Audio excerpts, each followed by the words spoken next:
Hello guys, आज हम लोग समरी ट्रायल का सेकंड पार्ट देखेंगे। संक्षिप्त विचारण की प्रक्रिया देखेंगे। अभी तक तो हमने संक्षिप्त विचारण कौन कर सकता है, किन अपराधों के लिए संक्षिप्त विचारण किया जा सकता है, हमने वो देखा था फर्स्ट पार्ट में। सेकंड पार्ट में हम लोग यही देखेंगे। हेडिंग डाल लीजिए, संक्षिप्त विचारण की प्रक्रिया, प्रोसेस टू समरी ट्रायल। संक्षिप्त विचारण की प्रक्रिया में जब अभियुक्त मजिस्ट्रेट के समक्ष हाजिर होता है, उपस्थित होता है या लाया जाता है। संक्षिप्त विचारण की प्रक्रिया में जब अभियुक्त मजिस्ट्रेट के समक्ष हाजिर होता है या लाया जाता है तो सबसे पहले मजिस्ट्रेट अभियुक्त को अभियोग का सारांश बताएगा। अभियोग का सारांश बताएगा कि क्या कैसे हुआ, क्या क्या लगा है, कैसे हुआ, और उससे पूछेगा कि तुम्हारे ऊपर जो आरोप लगाया गया है स्वीकार करते हो या विचारण करने का दावा करते हो। लेकिन लिखित रूप में आरोप का विरचित किया जाना आवश्यक नहीं है, ओरली देगा। देखिए फिर से समझिए इसको। संक्षिप्त विचारण की प्रक्रिया में जब अभियुक्त मजिस्ट्रेट के समक्ष उपस्थित होता है, हाजिर होता है या लाया जाता है तो सबसे पहले मजिस्ट्रेट अभियुक्त व्यक्ति को अभियोग के सारांश को बताएगा और उससे पूछेगा कि तुम्हारे ऊपर जो आरोप लगाया गया है स्वीकार करते हो या विचारण करने का दावा करते हो। लेकिन लिखित रूप में आरोप का विरचित किया जाना आवश्यक नहीं है। लिखित रूप में विरचित किया जाना आरोप को आवश्यक नहीं है। देखिए, यदि अभियुक्त अपने अपराध को स्वीकार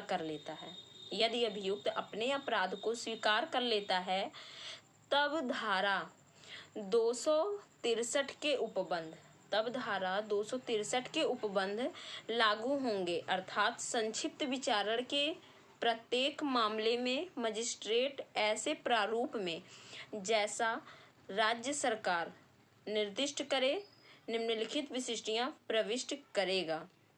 फिर से इसको समझिए। यदि अभियुक्त अपने अपराध को स्वीकार कर लेता है तब धारा 263 के उपबंध लागू होंगे। अर्थात संक्षिप्त विचारण के प्रत्येक मामले में मजिस्ट्रेट ऐसे प्रारूप में जैसा राज्य सरकार निर्दिष्ट करे, स्टेट गवर्नमेंट, निम्नलिखित प्रविष्टियां करेगा। अर्थात जैसे ए देखिए, पहला पॉइंट, मामले का क्रम संख्या लिखेगा सबसे पहले। सेकंड है अपराध किए जाने की तारीख लिखेगा। थर्ड है रिपोर्ट या परिवाद की तारीख करेगा। फिर है परिवादी का नाम लिखेगा। नेक्स्ट है अभियुक्त का नाम, उसके माता पिता का नाम और उसका निवास स्थान लिखेगा। नेक्स्ट है वह अपराध जिसका परिवाद किया गया है और वह अपराध जो साबित हुआ है उसको करेगा। फिर है अभियुक्त का अभिवाक और उसकी परीक्षा करेगा। फिर उसका निष्कर्ष लिखेगा। फिर है दंडादेश या अंतिम आदेश देगा। ये पूरे सारे प्रोसेस हैं। फिर है कार्यवाही समाप्त होने की तारीख को लिखेगा। देखिए फिर से इसको एक बार आप लोग देख लीजिए ताकि समझ में आ जाए। देखिए सबसे पहले क्या करेगा, मामले का क्रम संख्या लिखेगा। फिर अपराध किए जाने की तारीख को लिखेगा। फिर रिपोर्ट या परिवाद की तारीख को लिखेगा। परिवादी का नाम लिखेगा, अभियुक्त का नाम, उसके माता पिता का नाम और उसका निवास स्थान लिखेगा। फिर वह अपराध जिसका परिवाद किया गया है और वह अपराध जो साबित हुआ है उसको करेगा, लिखेगा। फिर है अभियुक्त का अभिवाक और उसकी परीक्षा करेगा। फिर उसका निष्कर्ष निकालेगा, दंडादेश या फिर अंतिम आदेश पारित करेगा। फिर है कार्यवाही समाप्त होने की तारीख डालेगा।